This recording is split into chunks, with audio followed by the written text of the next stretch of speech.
Hey guys, it's Holly, and August 1st is right around the corner, so I thought it would be fun to go through some of the sets releasing that I definitely will not be picking up on release day, and probably not at all. There are so many sets releasing, and there are so many gems, so I wanted to go through some of the ones that I feel like, look, are probably really good, just not for me. Maybe they just don't interest me at all. Maybe the set just overall doesn't hit it. Now, luckily for me, I don't have quite as many new releases as somewhere like the US that still has all of like those June 1st ones coming out as well on August, which is just insane. Then again, the only one out of that I ended up buying was Groot, and even then I didn't plan on buying him initially, but you know, whatever, we've got him now. So the first set I want to talk about is a set that I absolutely love and would really like to get one day, but I will definitely not be picking it up anytime soon, and certainly not on release day, and that is the Lion Knights Castle. I love this set. I would love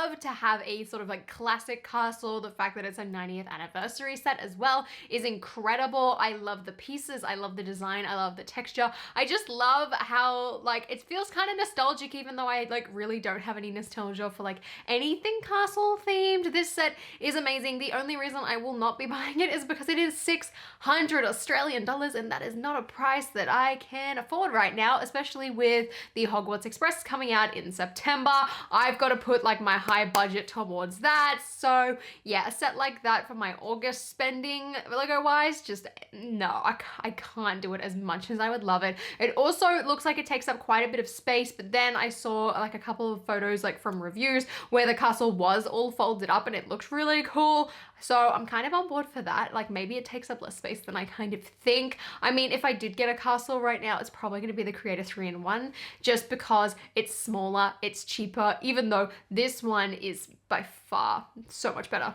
Now, this next one probably shouldn't be on this list because I haven't quite decided what I want to do with it, but it is the Sanctum Sanctorum. Now, don't get me wrong, again, I love this set. I think it's spectacular. I love a good modular building as well, and I didn't buy the boutique hotel just because I didn't really like the overall design of it. So when the Sanctum rolled along, you know, that's my modular for the year. However, I'm not just completely sold on the price point when there's so many other sets that I want to get as well. I just feel like with this set in particular, I'm not in any real rush, and I know it's going to be available at other retailers, so I'm thinking I might as well wait and see like how much Amazon sells it for. Otherwise, I've got tons of VIP points stacked up, but even then I don't have enough VIP points to cover the entire cost of the set, so I'm also holding back in that regard when it comes to using them. I'm definitely not going to be getting this on release date. I really want to get this just like on a deal or something, because at the end of the day I'm probably going to just like build this on my own, or maybe finish it on a build stream or something like that, and then mostly use the minifigures for videos, but none of which I really need really quickly.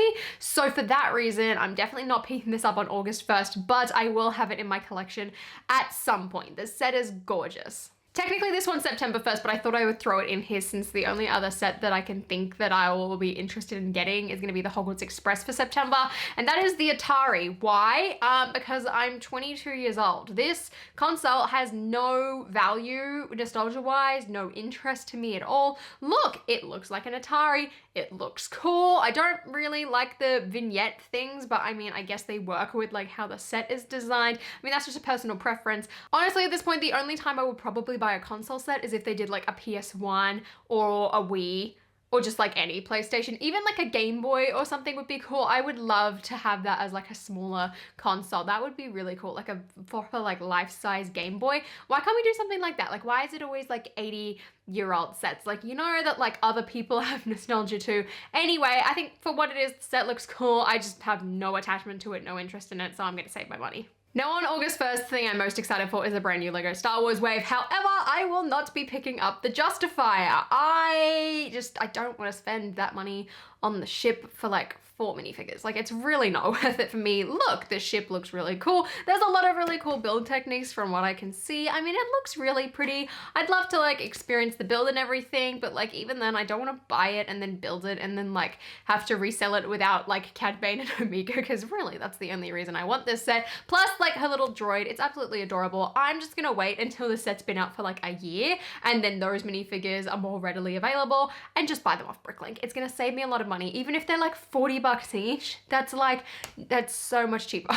Another hindrance for me with this set is that I personally just felt like the Bad Batch was a bit repetitive. Like overall I kind of enjoyed it, and I'm excited to see where they go with it with the next season coming out later at the end of August. But I mean, like, it was just a bunch of cameos that I didn't really care about at the time, especially because I didn't finish Clone Wars. And even then, I don't want my shows to just be cameos. So I'm passing on that, but I really want Omega and I really want Cad Bane.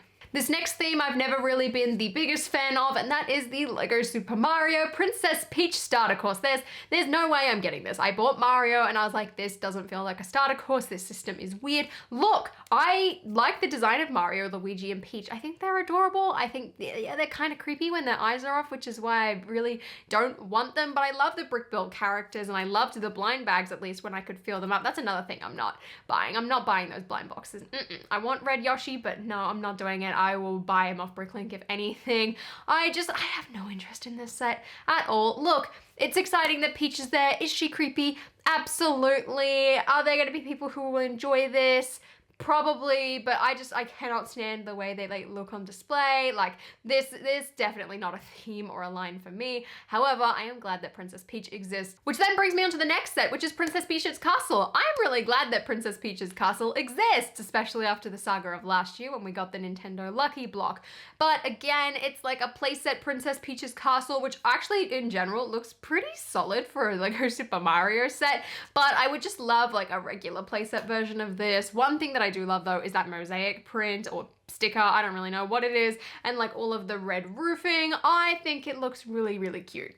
Buying this set makes no sense for me, but I'm really interested to see what mocks people do with this set. I feel like if you combined it as well as the masonry bricks from the Queer Eye set, you could have a really, really gorgeous build. So if someone with really good mock building skills wants to, you know, do that, I would love to see it.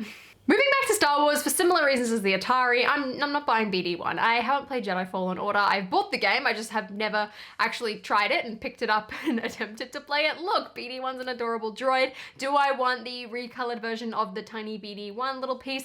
Absolutely I do, and again, I'll probably just buy it off Bricklink. I personally don't feel like I need a brick-built droid look. I love them, I think they're cool, I love my R2-D2, but even then, sometimes I'm like, do I get rid of R2-D2? Because I feel like on the grander scheme of things, buildable giant droids, not my entire forte. However, I do think they're really cool. BD1 is no exception. I've just never played the game, so spending that money on this set for me personally doesn't make any sense. Gosh, we're on a roll with Star Wars. Ambush on Ferrix. I mean, Andor hasn't come out yet, so I might change my mind when I watch the show, but I mean, this ship kind of looks a bit awkward. It looks like a tiny little like chubby version of like a gunship, and I know a lot of other people have been saying that as well. Look, I would love the Andor minifigure, but I'm also like, maybe I should just buy one from like Rogue One now before the show comes out and he probably gets more expensive.